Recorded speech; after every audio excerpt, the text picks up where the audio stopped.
And now, Move the Sticks with Daniel, Jeremiah, and Bucky Brooks. What's going on, everybody? DJ Bucky here. Move the Sticks presented by the Ford F-Series. And Buck, we got a busy one today. Oh, we do have a busy one today. Like, there are a lot of exciting games that we can break down. The Rams and the Jags, Steelers and Chiefs are one. Then we got the rookie surprises, super sophomores, and finally, bold predictions of the week. I think I may break the internet. Yeah, you've got – I thought I had a bold prediction, but wait till you see Bucky's bold prediction. He takes it to the next level. Also, Week 7 college picks. This is the week where Bucky and myself would make a big push up the standings, and we try and reel in the guys behind the glass. Try and bring them back. It's coming. It's coming. We're gonna get a little bit closer this week. Let's start off, though. You teased it, Buck. The games of the week. We have two. Let's start Rams, Jags, 3-2 both. Maybe a surprise to some folks around the NFL world. But you start with the two running backs and look what these teams are doing. It shouldn't be that big of a surprise. No, it shouldn't be that big of a surprise because what you're seeing are old school teams that are kind of built in an old school model. The running back are the primary catalyst for both of their offenses, and the quarterbacks are playing a supporting role in this game. With Todd Gurley and Leonard Fournette, you get everything that you want to see from the running back position. All right, here's my first question to you. What can't Todd Gurley do? I don't know. I don't think there's an answer to that. I don't right? know. I mean, because he's shown us what we've seen from him this year, what he's been able to do. Talk about a running back being able to run with power between the tackles. Check that box. Somebody to get outside in the perimeter, make big plays. Okay. Somebody to do incredible things in space, like leap over defenders. He's done that. And he's been outstanding in the passing game. I think about that game against the Dallas Cowboys where they get him down the seam. I mean, you see everything that he brings to the table. So when I talk about complete backs in the NFL – in years past, last year we talked about David Johnson, who unfortunately is hurt right now. Le'Veon Bell gets mentioned. Ezekiel Elliott. Todd Gurley's he's in that mix right now. He absolutely is in that mix. He has found his sweet spot in Sean McVay's offense. They're doing a great job of featuring him and allowing him to not only be a runner but an effective pass catcher out the backfield. One of the reasons why I think Jared Goff is playing better. When you go to the other side, though, and you think about Leonard Fournette. He's not nice. No, he's not nice. And I think the biggest thing that he has added to Jacksonville, he has given them an identity and an attitude. You talk about a downhill runner who runs with bad intentions. He brings it down in, down out. And when I look at the stats, he's the second leading rusher. He has the most carries of any back. But more importantly, he is a physical runner. And these hits matter because what they do is they allow him and that offense to set the tone. Here we're going to see him take a nice leap 4 yards away, puts it in the zone. These runs are the kind that set the tone for the offense, and it really allows them to kind of hide Blake Bortles and still win games. Well, to me, you hit on it, though, the identity. When you point out one of the more physical safeties in the NFL and come get some of this, that attitude has kind of been reflected throughout this whole offense. Not throw the ball very much, going to be physical at the line of scrimmage, and he's going to punish you for 4 quarters, and that's what he's done. I want to stay with the Jags, though, Buck, because your notebook, which you can find NFL.com/Scouts notebook. Bucky puts lots of goodies in this thing every week. Couple nuggets in that one. Lots of goodies, but you have something on the Jags this week on the defensive side of the ball. Oh, their secondary is the best secondary in National Football League. Oh. When you look at the tape, this is the best secondary that you're going to find. Their cornerback tandem with A.J. Boye and Jalen Ramsey, they're the two best guys in the business. And the stats actually support that these are the two top defenders in passer rating allowed. They do a great job of locking you up. They can do it in press. They can do it off. And then when you think about the other pieces that they have, Aaron Colvin is a nice nickelback. Barry Church there, who you see taking it back, is a nice safety. And Tayshaun Gibson also deserves a mention because he is only allowing 33.3 in terms of the passer rating against him. All 5 guys are talented players, and they're playing well in this scheme. Jacksonville is a beast because their defense is paving the way, and their secondary is leading the way. Well, we've both been big on the Rams and Sean McVay and Jared Goff and everything they've done this season. In this game, though, just mention the Jags. Who you like? I'm going to go with the defense. I think the Jaguars' defense is superior to the Rams' defense, and I think at the end of the day, because they're going to be able to run the football, they're going to be able to control the tempo of the game. Jacksonville wins this one. I think it's a really, really low-scoring game, and I agree with you. I think maybe a turnover or two generated by Jacksonville is a difference. I like the Jags to win that game as well. All right, our next big game of the week, Steelers-Chiefs, and maybe coming into this season we thought one thing and now we're left thinking another because when you look at what's happened with these two quarterbacks and the way they've played thus far, we thought Ben Roethlisberger getting Martavis Bryant back and all the weapons they have in place. Lev Bell, the contract, they get him in camp. Don't have to worry about him being a holdout. And Bucky, look at the numbers here. I mean, the numbers are disappointing when you look at Big Ben. The completion rate is not what it wants to be. The touchdown to interception ratio is disappointing, and the passer rating for an offense that we thought was going to light it up like a video game, they have certainly been one of the more disappointing things. And Alex Smith has played absolutely great for the Kansas City Chiefs. Nearly flawless. You look at the numbers there, and he's right there at the top of the league, best in the NFL completion percentage, touchdown interception ratio, and passer rating. It doesn't get any better than the way Alex Smith is playing right now. When we look at a matchup inside this game, though, that could be key, let's stay with Roethlisberger, and let's talk about Marcus Peters and a secondary he's going up against with the Kansas City Chiefs. I think the big thing with Roethlisberger, you talk about the retirement talk, which Ben Roethlisberger is going to show up. And so when you looked at him, what did you see on tape? Well, when you study him against Jacksonville, look, there's 5 interceptions, and usually when you have an interception day like that, the total's that high, there's a lot of reasons for it. It's not just the quarterback. It's not just people around him. You're going to see right here getting some pressure in his face.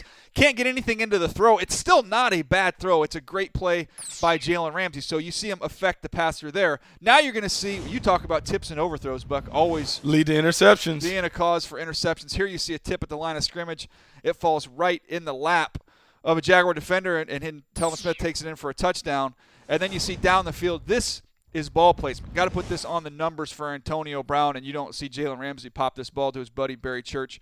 Ended up being a pick 6. So you see some pressure. You see some tip balls. You also see some poor ball placement. Went into that, just a horrible performance for that Steelers offense, and Ben Roethlisberger, they have to bounce back in a big way this week. They have to bounce back, but unfortunately they got to bounce back against a very talented secondary, and namely arguably the best cornerback in the game in Marcus Peters. Marcus Peters is a ball hawk. He's super instinctive, does a great job of playing from off where he can include a quarterback. And the way that Ben Roethlisberger has been struggling, we can see a couple of turnovers go in 22's hands. Here we see him against the L.A. Chargers. A little stack formation. He's playing on the outside.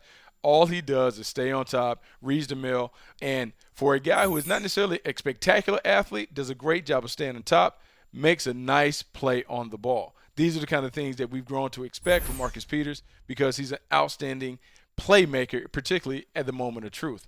The other thing that we can expect from Marcus Peters is he is always going to be in a position where he can make a play on the ball. He loves to play from off. He's not a guy that wants to get nose to nose. He wants to read routes and make plays. Here we see him looking inside. He sees number 2 breaking out. He leaves and abandons his coverage because he sees that Phillip Rivers is already releasing throw. Easy pick for Marcus Peters. The way Big Ben is struggling, he's probably going to telegraph some of his throws, and when you do that in Marcus Peters' area, it leads to interceptions. All right, just watching this clip and seeing it a couple times now, I think I got a comparison for you for Marcus Peters. Okay, what you got? He's like a bigger Asante Samuel. Oh, nice. Nice. It's funny coming out of college. That's how Asante played. Eyes through the receiver to the quarterback. And just trust, he has supreme trust in his instincts. You know, I think Asante Samuel is a good comparison. I think Aqib Talib is another good comparison. Big, taller guys that like to play off. He is outstanding in terms of anticipating balls in his area. All right, who do you like in this game, Buck? This is a tough one because I believe that an upset can happen for the Steelers if the Killer Bees play like they're capable of. If we get a good effort from Big Ben, Le'Veon Bell, and Antonio Brown, they have an opportunity to do it. The big thing that you have to see from the Steelers, I want to see balance and big plays. If they do that, if they play to the way that we expected them to play coming into the season, they absolutely can pull this off. Well, if they're going to get this done, I'm going to say they have to find a way defensively to generate some turnovers. You've got to get Alex Smith to turn over the ball. Now, I know he didn't have an interception. You got to either get some picks, you got to get them to put the ball on the ground, you got to get some short fields for your offense, get them some confidence and get them rolling. I don't see the Steelers winning this game unless they can generate some turnovers. All right, Buck, let's pick this game here. Who do you like? I'm going to go with Kansas City. Kansas City at home in Arrowhead, coming off the heels of losing to Pittsburgh in the playoffs. I think they rectified, they get it right. I think Kansas City wins. I'm going to go with you as well. I like the Kansas City Chiefs in this one. Maybe the Steelers, we know they're a prideful bunch. Maybe they surprise us and they get it done. But I like the Chiefs. Now, if you want to see all the picks for all the games, we've got our NFL Pick'em show, Buck, and I believe that's Saturdays, 9 a.m., NFL Network? Yeah, that's right. Everybody, all the pods, we have the heroes. I don't even know why they're called heroes, but the heroes, they're around the NFL guys. We have, Cynthia, Game Theory and Money? Yep. We have the Damashek program, and then we have us. I don't know about all those other guys. Just pay attention to our picks. We'll get you right. That's right, Bucky. That's right.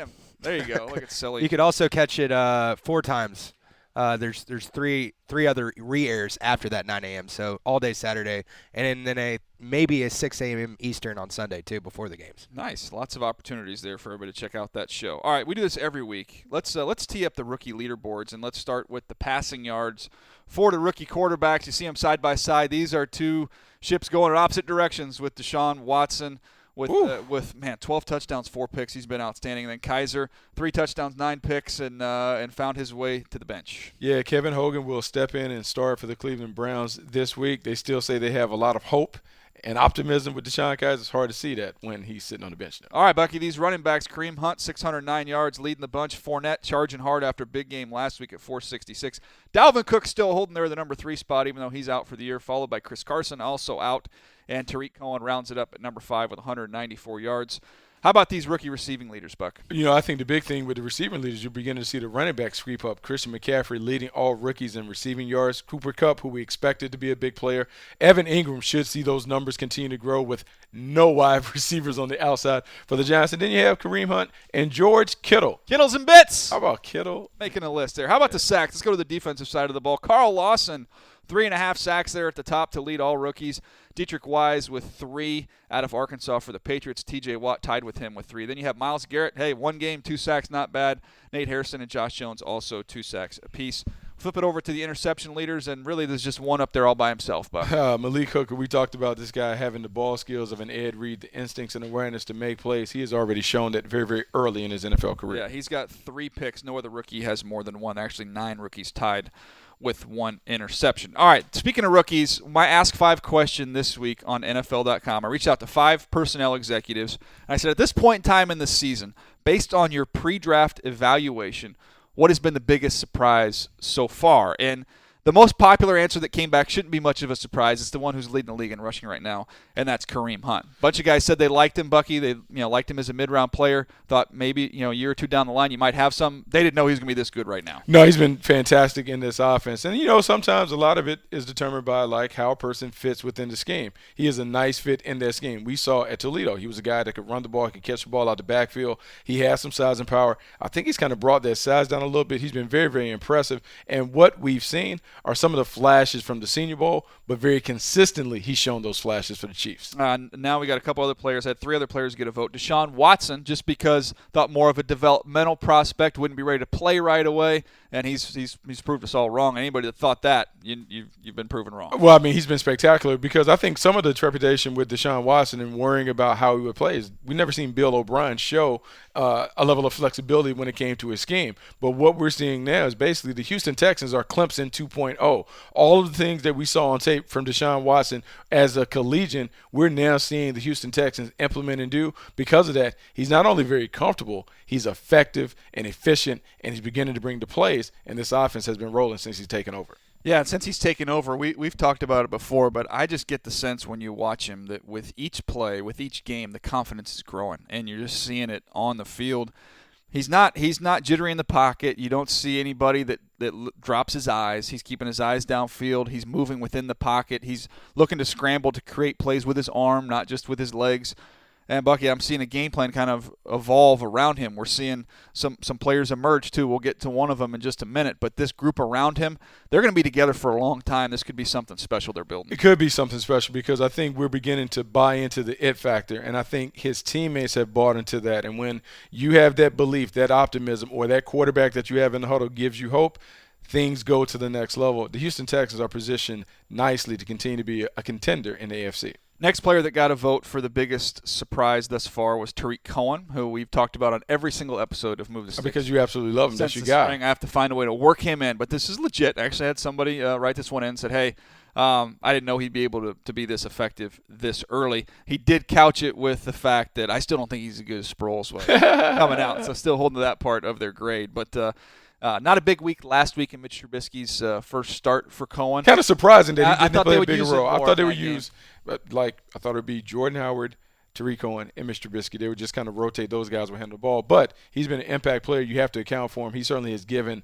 their offense some juice. All right, next one on the list, the last one to receive a vote from the executives, Carl Lawson. We showed him leading the rookies in sacks with 3.5. I wasn't a huge Carl Lawson fan myself coming out. I thought he's stiff, a little bit robotic. But, Bucky, if you've got quickness and you've got power and you've got a knack as a pass rusher, you're going to be successful. I think that's the thing that you talk about. He has a nuance to his game. He just understands how to rush the passer. And you couldn't see that fully during his time at Auburn, but we have seen him kind of take over playing the edge position for the Cincinnati Bengals. 3.5 sacks early in the season says a lot about his game and his development. Yeah, he's got a very unique stance. If you see him getting a stance, he's just dropped all the way down, almost kind of in a semi-catcher's position.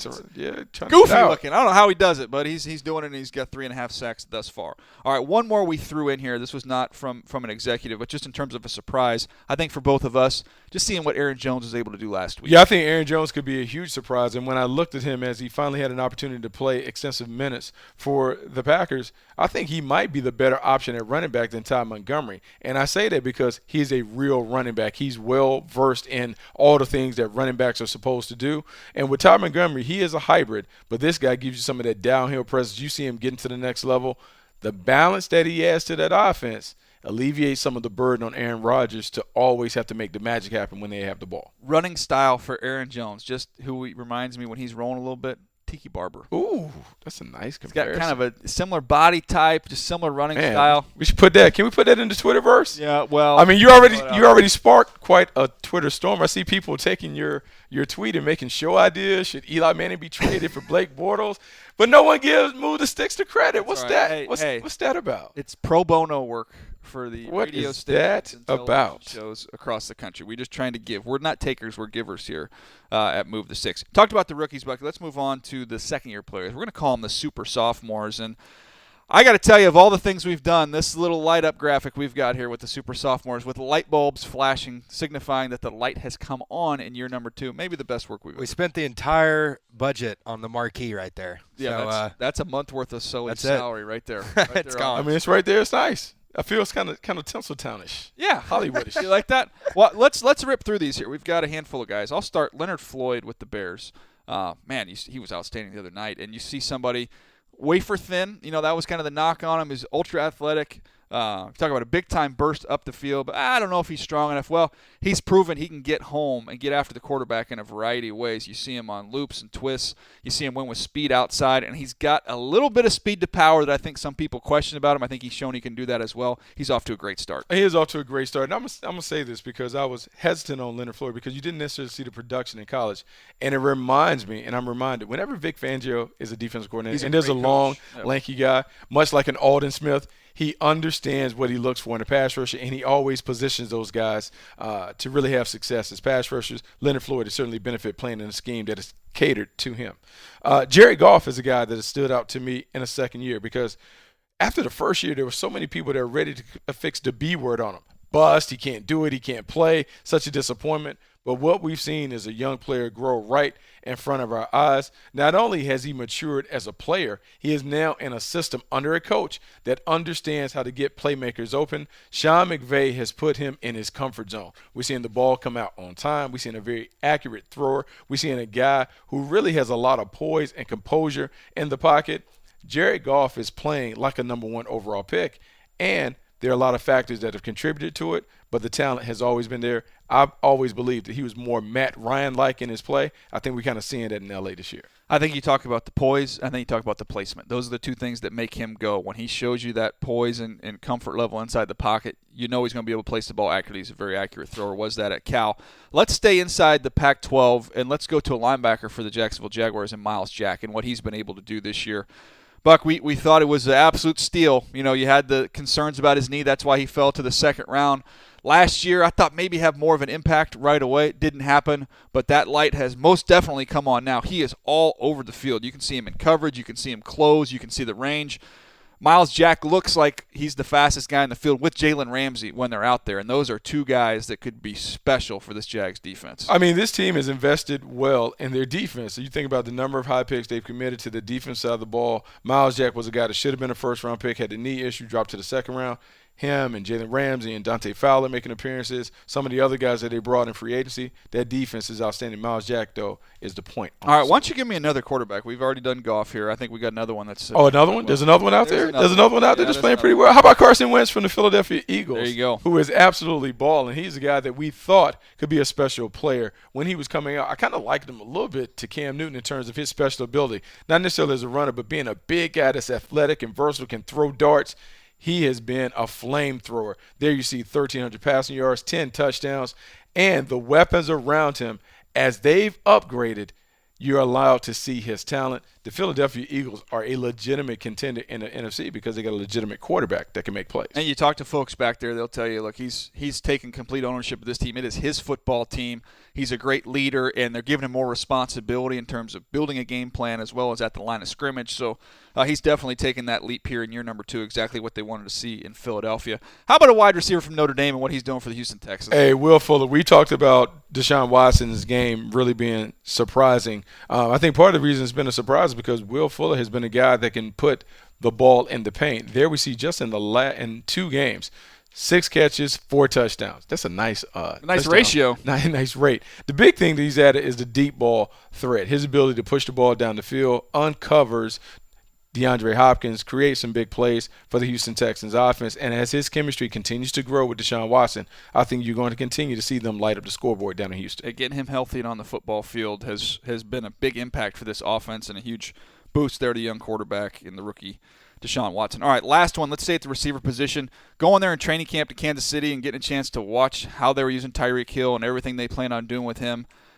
Not a surprise, really, to see. I mean, we saw the touchdowns last year, especially in the return game, kind of some gadget plays. Now you're seeing him function as a legitimate wide receiver, as well as everything he can do in the return game. And you see it right now, 25 catches, 356 yards, and 2 touchdowns, plus everything he gives you in the return game. He's a super soft. I mean, he's the fastest guy on the field every time he walks on the field. His ability to get from 0 to 60 in a hurry changes the game. Not only has he encouraged Alex Smith to push the ball down the field, he has made this Chiefs offense one of the more exciting offenses to watch. Tyreek Hill is a monster. He has given them more bang for the buck. I know he came into the league kind of viewed as a returner only, a gadget player. This guy is an offensive weapon that can score from anywhere on the field. All right, stay with the Chiefs. Let's go to the defensive side of the ball. Defensive lineman there has done a nice job. Hey, Chris Jones coming out of Mississippi State was a guy that was a really, really nice player. Nice prospect. We thought he would come in and make some plays, but he's really been terrific on the inside. His ability to hustle and chase, push the pocket, create turnovers, be a disruptive presence has continued to help the Kansas City Chiefs have a nice defense that can take over the game. Chris Jones is a legitimate fire plug on the inside. 3.5 sacks, 3 forced fumbles, and an interception this year. Not a bad start for Chris Jones. That's our super sophomores there, Buck. And now, this is what I teased at the top of the show because we were going to call this the bold predictions of the week, and I thought I was making some bold predictions. And you thought? We're just going to go through mine quickly because mine ended up not being very bold, and so they've even labeled it here my semi-spicy bold prediction of the week. Semi-spicy, mild. Yeah, it's a mild salsa. Mild. Yeah, it's more of like a pico. Yeah, pico. A lot of tomatoes and onions in it. Not that more that of hot, more of that ketchup fire. compared to Bucky's. Yeah, wasn't quite as bold. So, but anyways, here are mine, and just take them for what they're worth, and then put your seatbelt on for Bucky's because they're a little hot. I'm gonna go. Kirk Cousins is gonna throw for 400 yards against the 49ers. I know it's the 49ers. Another pass defense isn't. Think it's a show? He's showing off. Yeah, but I think 400. Yeah, maybe auditioning. I don't know. But 400 yards is a big number, and I think he gets it. Now you got all those new pieces on the outside. They're starting to get a little bit more comfortable. I think in the loss to the Kansas City Chiefs, I think they found something there. And, you never want to lose a football game, but I think this confidence and his supporting cast is starting to grow. I think he goes off this week. Kirk Cousins for 400 against the Niners. I mean, I like that. 4 bills, that's a lot of work. Man. Don't pretend like you're impressed. It's not impressive. It's not bold enough. It's nice. Not bold enough. Give me something else, another quarterback. Give me another quarterback. I thought this was bold. It turns out it wasn't bold either. Aaron Rodgers is going to lead the team in rushing. We talked about Aaron Jones and what he did last week against the Dallas Cowboys. I think this week you're going to see the Vikings load up to stop this running game. Not going to be much, but I think Aaron Rodgers scrambles around, gets you 30 yards, and that might be enough to lead the team in rushing this week. Again, I thought it was 30 bold. yards? Apparently it's semi-bold. That's all I can get. 30 yards, that's all we giving Aaron Rodgers? 35. I thought you could go big. Well, he's going to lead the team in rushing. 100-yard game? Can I get 100 yards from? All right, that's my Pico. That's my Pico de Gallo. Go ahead, Bucky. These are your Ghost Pepper Hot bold predictions of the week, and I think Ghost Pepper we Hot. might be underselling it. We had a nice another sponsor, like a food sponsor, then we would go really big with the salsa. But we'll make do. All right, go ahead. Let me buckle up, folks. Go ahead. Here we go. You know what? Because this is strictly from a fantasy football perspective. How about Adrian Peterson goes for 100 yards in his debut for the Cardinals? Come on, Buck. Come on, 100 yards. Like, is this for the season, or are we talking about? No. Right now against the Bucks, they give it to him 25 times. He goes for 100, puts a couple balls in the paint. He reignites the conversation about, man, this guy was the best running back that we've seen in the modern era. Maybe he does that. We've seen the physicality, the toughness. We didn't see it a lot in New Orleans. He has had 2 years off. He's ready. Look, the sun, you know how all old people retire in Arizona because it's hot? He's hot. He feels better. You know who's going to be watching this game? Who? Levi Brown. Remember back in the day, there was a disagreement inside that building. Some folks wanted to take Adrian Peterson with the Cardinals. Other folks wanted to take Levi Brown, offensive tackle out of Penn State. They took the wrong guy. They ended up getting Adrian Peterson. They were maybe 5 years too late, though, in terms of. I hate to even say it. When you said Levi Brown, in my head I was like, who? Yes.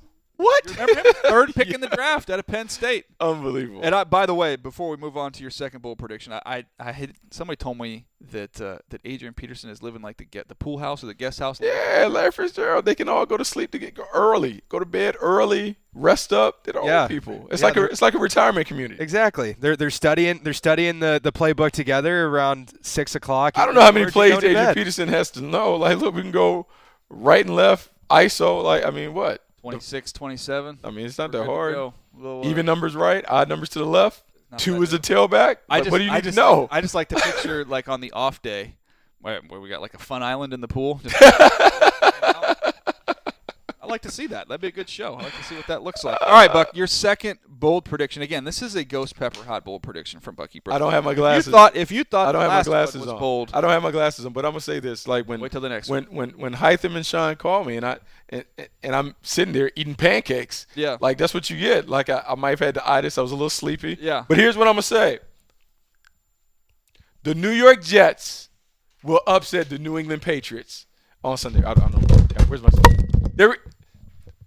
That's it. DJ has left the building. That's it. Your New York Jets DJ has left will the be building. in first place after the weekend. Gang green. The New York Jets are going to be 4-2. We talked about tanking, but there's no tanking. We're banking on the New York Jets going to the playoffs. This is how we're getting it done. Josh McCown and the unknowns. They're going to surprise the New England Patriots. You heard it here first. I'm not a big Come on. I'm not a big alcohol guy, but I've heard I am not what do either. they call it? It's like a mimosa. What is that for breakfast? Do you get Mimosa, that's a little orange juice and Orange juice. champagne. Maybe a Bloody Mary. Yeah. How many of those do you pop this No, morning? I don't know. No, I'm just saying, like, I was feeling it. Like, right now, the Jets, man, they're so on a high right now. They're Let me trending explain- up. let me explain. Tom Brady is ailing. We're talking about him missed practice a little bit. He's hurt a little bit. He's dinged up. Let me explain this. This is for those listening or watching. Either way, let me explain what this is all about. This is about the Jet fans coming at both of us hard. No, they Hard. ever come at me. They They ever come come at at me. They come at come you at me hard. because you said it was the worst roster ever. I said it was In the worst roster in 50-plus years of NFL ball. I quoted somebody who says the worst roster in a decade. True. Those are facts. And the Jets fans have come at me hard. And I think this is you doing the reverse thing with the Raiders because the Raider Nation was after you for A little bit. I did a little mea culpa. a good Yeah. 2-3 years. I even took a picture with Yeah, him. I took yeah. a picture. I took a Khalil picture and put it on Instagram. Yeah, so We're what the buddies. Raider fans were to you, now the Jets fans Yeah. are to me. So you're trying to just get them going. Now you're all in on the Jets. Come on, Jets. Bucky, I'm getting you. Come on. Get you a, They're playing at home. Man, this is teed up for them. If they go 4-2, can you imagine? Can you imagine how all they right, go? I don't like putting you on the spot, but I got to do it right now. What? Before we move on, because What? coming up What next, you wanna score? we have what's next? I think we're gonna go into college. We're Yeah, gonna we can go to our college picks. But before we do that, all right, we might have to stop down because I don't want to embarrass Bucky. I don't want to make him feel bad. What we got? Can you name 3 players on the Jets offense? On the Jets offense, 3. Jermaine Kearse, Check. Josh McCown, Check. Bilal Powell. Oh, that's it. That's it. Ding, ding, ding, ding, ding, ding, ding, ding. Eli McGuire. Like, who else we want to go? Like, Yeah. Robbie Anderson. Like, what? Robbie What? Anderson. What are we Robbie doing? Anderson. The Jets. Nice. ASJ. Yeah. We got so many Jets. Any offensive linemen? Oh, I mean, they don't block. They get the ball out. Their job is to just give the defense a blow. Yeah, there you go. Their job is just to Let come it on the run. field, run down the play clock, make sure that the defense is rested so they can go back and create turnovers and make plays. Let's get to these college picks. All right. By the way, all of our NFL picks, you can check out podcast or NFL Pick'em, Saturdays 9 a.m. NFL Network. Ooh, I don't like this wording here. They said Ken on top, DJ Bucky tied for last. Hold on. Let's get to this college board here because this Like, is where we stand right now.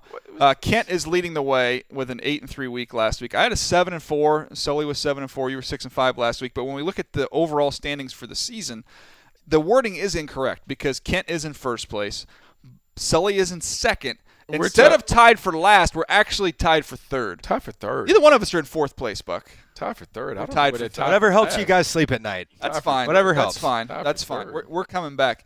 The overconfidence behind the glass right now. I think that's the motivation that The we need. smugness. It is. Smugness. Let's jump in here this week. Our 2-point game of the week: Auburn at LSU, Buck, and lo and behold, you are the lone wolf again. You do not. You swing for the fences. I gotta tip my hat to you. Come on, man. Go Aaron ahead. Judge. Ow! LSU. Big over Auburn. You like LSU big at home? Big.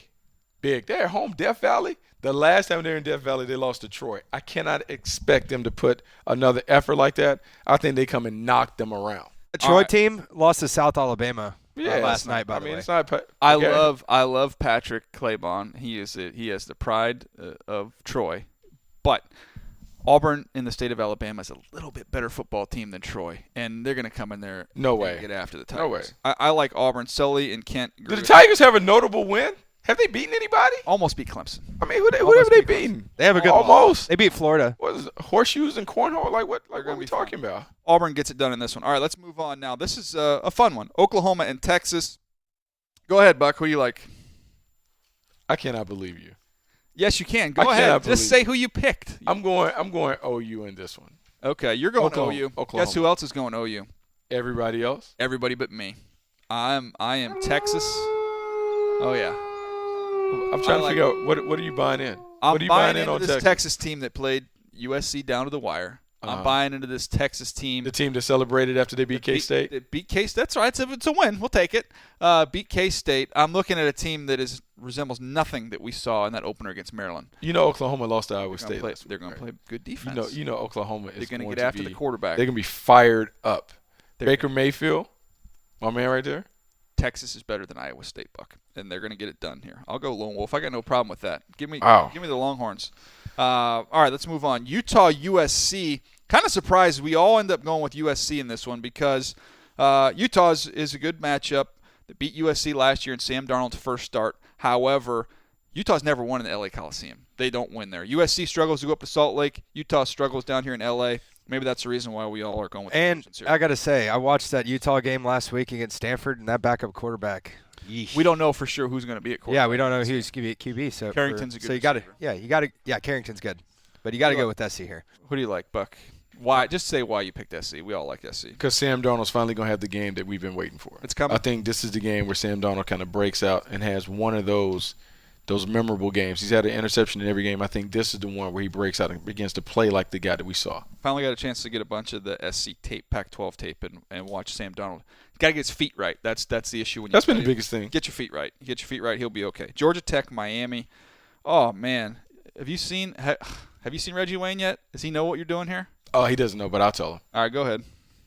Who are you going? Georgia Tech, Miami. Come on, man. The Ramblin' Wreck. You're gonna run that rock. We're going to run it right down their throats over and over and over. Number again. 11 ranked. Come on, man. Like, Hurricanes. Bucky all They're by on- himself. there are only so many horseshoes that Mark Richt can carry with him on the sideline. And I think he used them all up. The horseshoes, the rabbit's foot, the shamrock. He used it all against Florida State. It's not happening this week. Miami is going to make the most of their 3 possessions in this game. I like the Hurricanes to get it done. I think you Georgia need Tech can move the ball up and down the I field. think you need a bye week to be able to deal with the triple option. I think you Taekwon need a bye Marshall. week. Okay. ran 500 yards on the Vols Yeah, defense. nobody It's cares. about to happen again. We're gonna start instituting a no vol rule. Yeah. Oh, absolutely. Can't be Absolutely. referenced. But it was Tyquan Marshall. We were just showing Tyquan Marshall. He's good. That's the point. Can't throw in a Check. How come you didn't pick him then if he's so good? Because the Canes are going to pull it out. But it's going to be closer than the experts think. Like you're that guy, you straddling the fence, politician. No, I picked the Canes. I picked the Canes. Don't praise my guy. Don't praise my guy. I'm coming. Okay, I won't come to. Don't praise my guy. Okay, fine. I won't come. Don't to praise you. my guy. Fine. Sit on the U. Sit on the U with the turnover chain or whatever that is. Turnover chain. Mark Ricks, Yeah. 9-win, 10-win guy. Boise State, San Diego State. This I cannot believe this is a reputation game. If you picked Boise State, you're doing it off reputation. You're not doing it off how these two teams have played this year. No, I'm going with the running back, Penny. I think Penny's a big-time player. I like Rocky Long's defense, too. We all picked San Diego State, so there's no mystery there. San Diego State, number 19 in the nation, 6-0, and Akbar does not shut up. I know Akbar's been running around with all kinds of San Diego State. Yeah. He found all this gear all of a sudden. I mean, he found it from Oz Hakeem and Marshall Falk's days because I don't know when else. Will Blackwell. Dan McGuire. Jeez. Todd Santos. All right, let's go Purdue at Wisconsin. Jeez, Buck. What? I mean, this is a mascot game. You ever seen that mascot at Purdue? that's a Matt Money Smith line. Come on now. Go ahead, make your What call. is he, Sam the Boiler, right? Something like that? Go ahead. Boiler up, Purdue. Fighting Glenn Robinson's. Come on, man. Big dog? You want the big dog? I like big dog. Or the big wolf? I like in this that. case. Hey, look, this coach right here, Brom, has them going. This is a signature win for them. Come on, you name a couple Purdue people off Wisconsin. on the road. Come on. They almost had Louisville week 1, and they've played pretty well. Purdue do. Come on. All right, Bucky goes lone wolf on Purdue. The rest of us take Wisconsin. So, Bucky, you're either going to be vaulted right up to the lead of this whole thing, or I'm going to pass you. Hey, man, you're going to be first to last. Yes, your Ricky Bobby strategy this week. First We're to gonna see how last. this all shakes out. First to last. We've got what are the other games we've got here? Do we go through the rest of them here just real quick? Navy, Memphis. I like Navy. You like Navy as well, Buck. And then we've got Sully, the lone wolf with Memphis.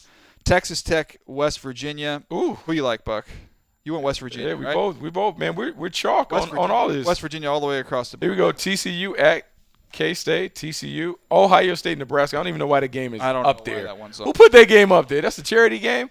Y'all guys are padding stats. That's what happens. It has to be something else. It's a weaker week. I mean, we could have found it. There's not a single ranked matchup this week. Come on, we could have found a Big Sky game or something like that. A Big Sky game. Kent gets like a that. big lead, and this is what he does. Yeah. It's his way of pulling He's the ball cruising- out. he's and cruising letting the it shot in. clock crank. Yep. Come on, get out of four corners. What we got next? Ohio State, Rutgers next week. Yeah. Yes, we do. Let's, take the easy ones. Come on, that's the way to go. All right, let's get out of here, Bucky. But before we do, why don't you remind the folks how many days a week are we doing this thing? 3 times a week. Yeah. That's when we're doing the podcast. Sunday, Tuesday, Thursday. Make sure you listen to the Sunday podcast. 10 takeaways, breaking down all the action from the Sunday games. Nobody does it better than us. You can when it get comes to it- breaking that down. Yeah, just wake up and it'll be there waiting for you on Monday morning as well. The Thursday video show, which is this show right now, it's also an audio pod. You can catch NFL.com/MTS video or on NFL Now. You can check out all of our videos, NFL.com/MTS video or YouTube.com/NFL. This has been Move the Sticks presented by the Ford F-Series. And Bucky, you promise you're going to be sober next week? Oh, man, I'm going to be nice and sober. Okay, we'll see how Bucky does with his picks this week. The man, he's not afraid. I'll say that about him. Thanks for downloading Move the Sticks with Daniel Jeremiah and Bucky Brooks. For more, go to NFL.com/podcasts.